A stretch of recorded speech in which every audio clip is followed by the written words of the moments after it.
Good morning, everyone. I'm Darrell Steinberg, the mayor of Sacramento.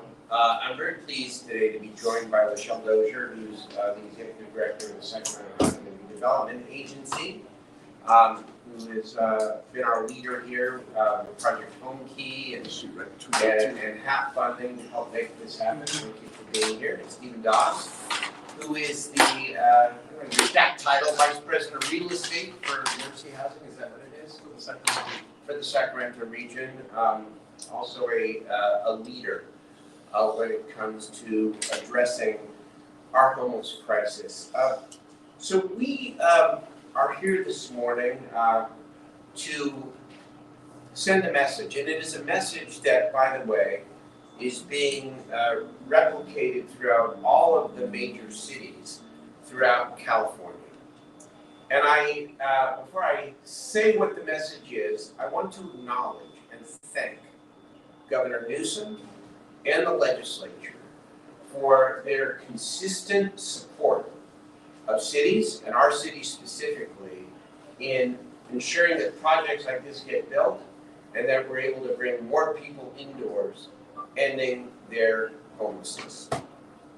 The governor, I think if we're honest about it, has done more on homelessness and mental health and mental illness specifically than any governor in history. And the legislature has partnered with him. And as a result, and I might say coincidentally, when I was chair of the big city mayors back in the day, we were able to achieve the first direct city allocation for homelessness ever. It's called HAP. It was called HEAP. Now it's called HAP, the Homeless Assistance Program. I'm not very good with acronyms, but it's the Homeless Assistance Program. And the city of Sacramento has gotten millions of dollars over the last 3 years to enable us to pool that money with the Project Homekey money and to be able to actually provide the services that people need in order to help them get off the streets and stay off the streets.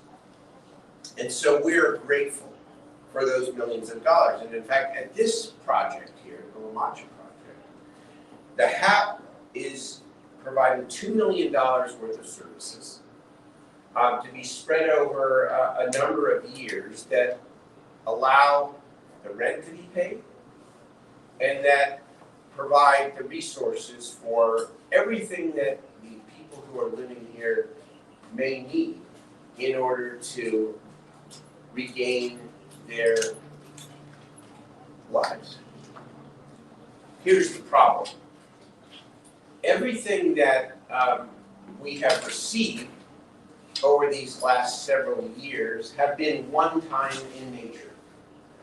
Now, when you repeat one-time funding every year, it's good because it keeps going.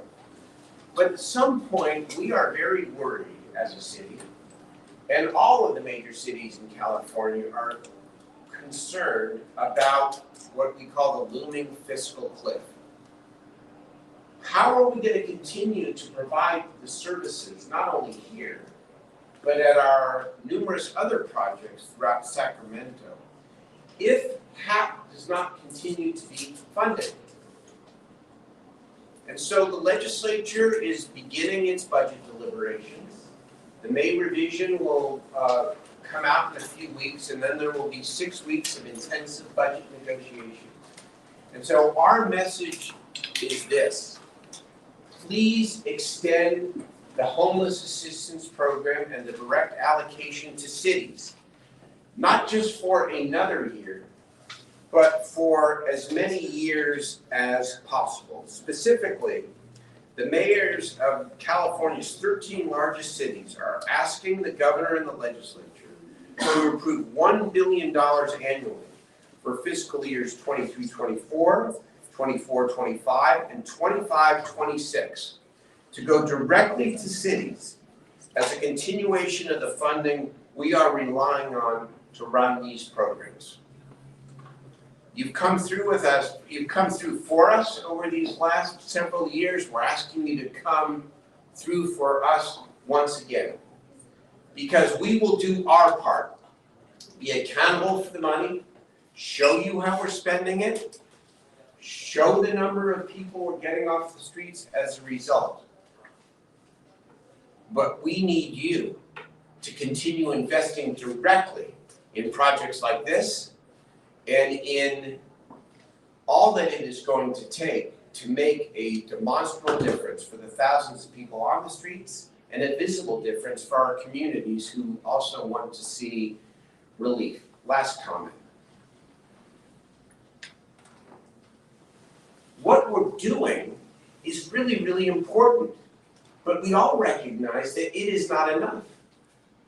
That what we actually need is a larger and more permanent source of funding if we're going to be able to expand the availability of shelter, of housing, of supports for the thousands of people that remain on our streets. And so the last thing we can all afford as a city and as a state is to actually cut off the funding and go backwards.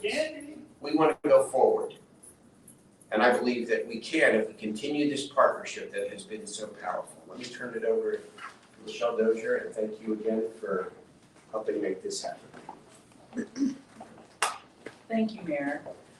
Michelle Dozier, the Executive Director at Sacramento Housing and Redevelopment Agency. Very excited to be here today, and this is obviously, a project that is so near and dear to our heart. This is our very first Homekey project here in Sacramento. And as the mayor said, it's so important that we continue to receive the funding to do projects like this. The Homekey program has just been so successful. It has allowed us to do things, instead of years, it's been collapsed into months that we're able to get people off the streets. And the way that we do that is by combining all of these different funding sources. So even this particular project, it relied on federal subsidy, state subsidy, and local subsidy. So when all three of those come together, you have a very powerful combination of resources that allow us to address our crisis that is going on in terms of homelessness. So I really want to make sure that people understand how important these funds are. And I really want to capitalize on one thing that the mayor talked about, and that was a permanent source of funding for affordable housing. That is something that really can change the game in terms of how we approach homelessness in our communities. With some type of permanent source or a long-term commitment, we can leverage these resources even further than what we've been able to do thus far. So with that, I just want to say that this particular project is a shining example of all of those partnerships coming together and really making sure that we move forward and not backwards in getting people off the streets. So with that, I really want to turn it over to one of our partners who has done such an excellent job with permanent supportive housing through Mercy, and that's Team Docs. Good morning. Thank you, Michelle. Thank you, Mayor Steinberg. This is really an incredible accomplishment, as both have mentioned. We've been involved in addressing homelessness through both affordable housing and permanent supportive housing, specifically for many, many years in partnership with the city and SHRA, and we're proud to have been one of the first in the state and the first in Sacramento to take advantage of the opportunity that the Homekey program and the HAP program in particular offered us to, as Michelle said, deliver these permanent supportive homes in record time. It usually does take years, and it can often take twice as many dollars up front as this opportunity did to acquire a relatively newly built motel and then to make the relatively moderate upgrades to convert the rooms into studio apartments. So this was a 124 room hotel just a little less than a year and a half ago. And we were able to identify it almost immediately once the Homekey program and the other funding was identified and prioritized for this type of opportunity, and close escrow within 6 months, and have residents moving in from shelters and other substandard and street environments within 3 months of us taking occupancy. So it was a tremendous achievement, and we're extremely proud of it. We've had over 100 residents here for a while now, and we have one of those with us here today. How you doing? So why don't we bring one of our residents up to introduce himself and tell a little bit about your story since you're here. Thanks. Come on up. Hi, my name is Darrell Steinberg, Robel Tesfaye, R-O-B-E-L, last name T-E-S-F-A-I. So, thanks to my mom and this program, it really helped me out with a safe environment to leave my stuff there, and this is good property. So I really enjoy living here and going to school and working at the same time. So part-time, and it's a good environment, and I appreciate the program and helping me out. Thank you. How long were you on the streets for? Well, it wasn't too much, maybe like a week or two. That was in another county, but recently I've been just staying at another place, and now they built this program where they can help me like live there and then be safe and have a good environment. So, thank you. Nice to meet you. Nice to meet you. All right. Sure. You got another? Oh, great. We have another testimonial. Yes, Please. Good morning, everybody. Please, hi. How are you? I'm Darrell. I'm glad I'll be able to. Hi. Look at that. Welcome music. My name is Beata. I would just like to thank everybody that's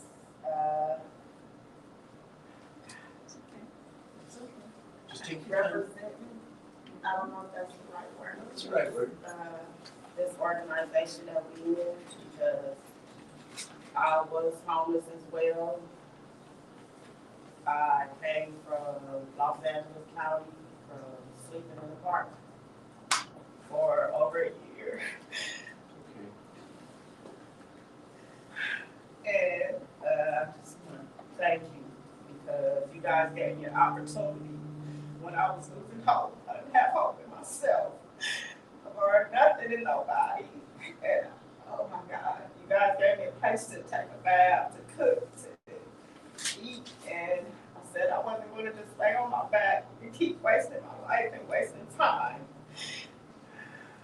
I want to be a productive citizen of society.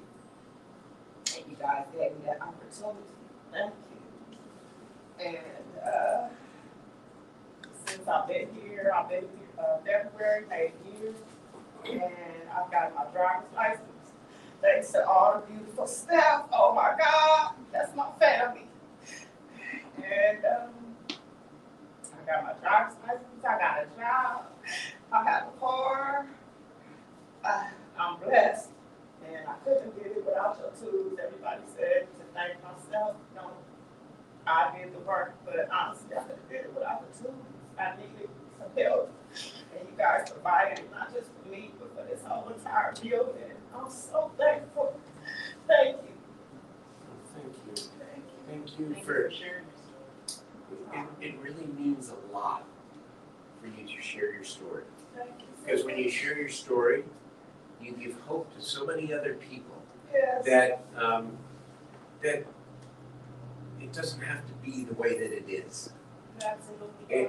And sometimes, too often, we stereotype people so unfairly, right? A homeless. Everybody's a person, an individual, right, with a story. And so you give hope. Thank you so And- much. And it means you have power. You know, you think I have power, you got power. Thank you so much. Thank you so much. Thank I you. appreciate you all. I really do. I wish I could say more. I'm just all over the place right Would you now. like to answer all the reporters' questions? P as in Victor, E-A-D Tinkney. I'm sorry, do you mind if I ask you how old you are? I will be 50, maybe 20. Right on. The Lord say so. Let me tell you something, that's young. That is That's young. what my grandmother said. It's your time to enjoy yourself. And I am. I haven't been this happy in my life in a long time. I haven't. I'm feeling responsible, but I couldn't have did it again without the staff. That goes to Nina, Tether, Missy Lane, Miss Stacy, farm staff. You guys did an excellent job taking care of people. Like you said, people stereotype us, you know? But we are human too, and sometimes we just need a helping hand, but sometimes we also have to help ourselves. We do. Like they say, if we put one foot, someone else can put the other one, and that's so true. I put a foot out there and one, are you sure, my man? Yeah, but I put one foot in. You guys helping me. It's out there, like they said, I can give it to you, but what you gonna do with it? And I said I wasn't gonna just play around. So I want to do something for myself, and I want to be independent. Yeah. I'm tired of being handouts and stuff like that. I'm gonna go.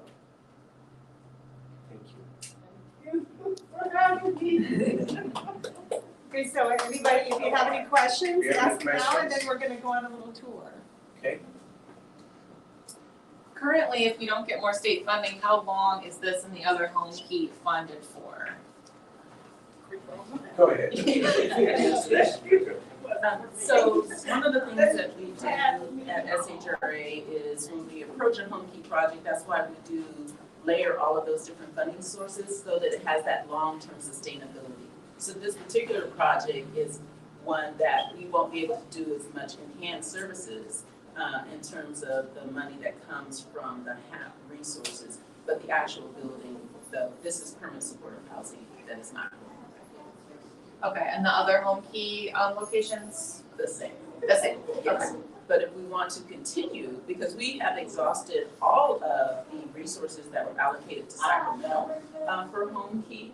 And so in the next round, when we apply, we need this HAP money to do those future projects. We can't without it. Thank you. I mean, you know, we're budgeting year to year for all of these projects, and, you know, between Michelle and the agency, and Howard and the manager, and the elected officials, we are, you know, bringing this together so that we can continue what we're doing and have some room to be able to actually do more. And, but it's year to year, Especially the children. especially the shelters, absolutely. Is this considered traditional housing or just permanent residency? So this is considered permanent supportive housing, so the residents who move here don't have to leave or go somewhere else. This is their home. How many of these are in San Diego?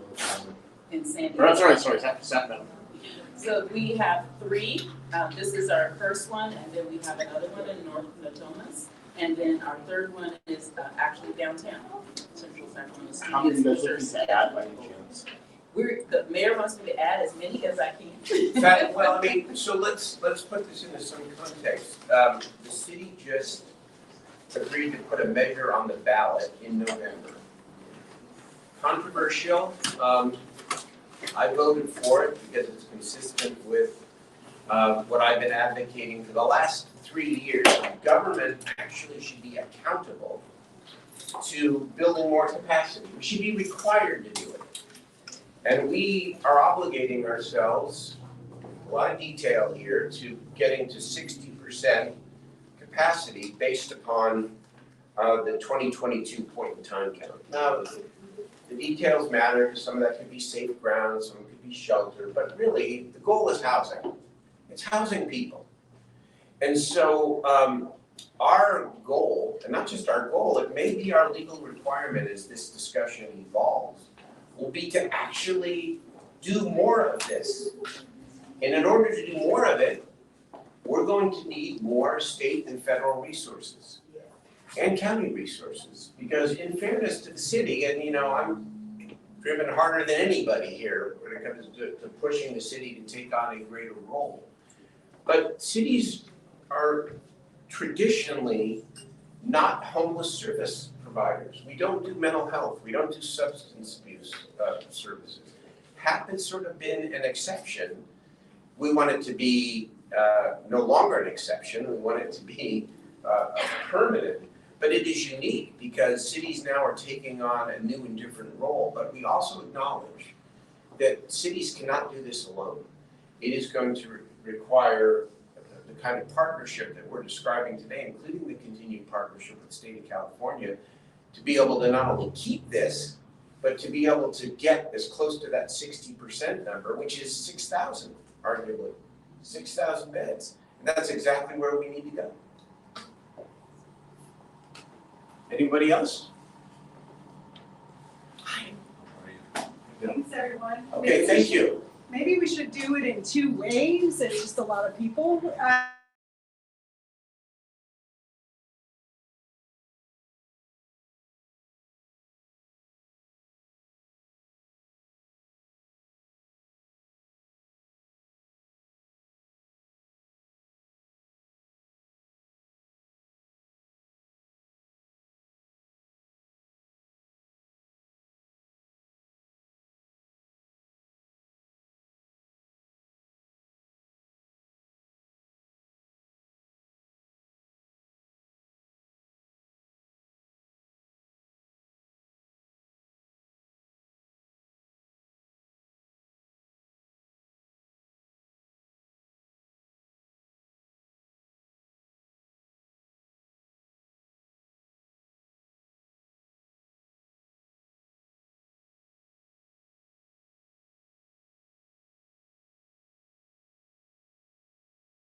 We're about to head into Unit 121, a typical studio apartment. We've got a few different sizes here, but this is the typical size of essentially a 250 square foot motel room that had a kitchenette.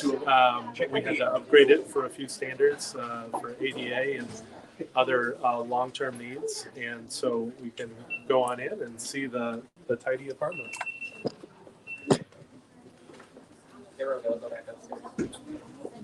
I call this dignity. This nice? It's dignity. And warm.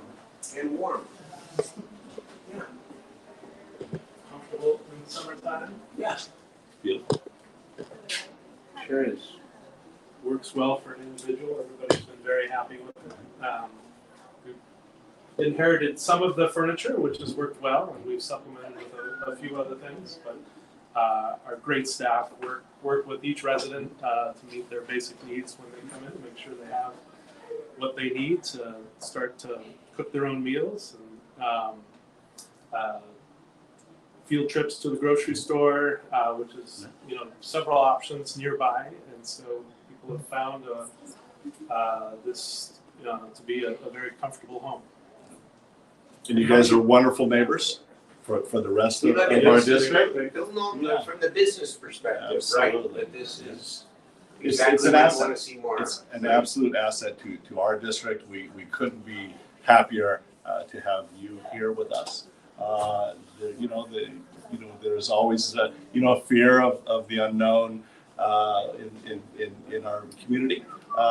We are the poster child of this is why more of this should be done. We are so supportive, and we're here to be that support. Sure, I think we're going to bring another group through. Let's bring another group through.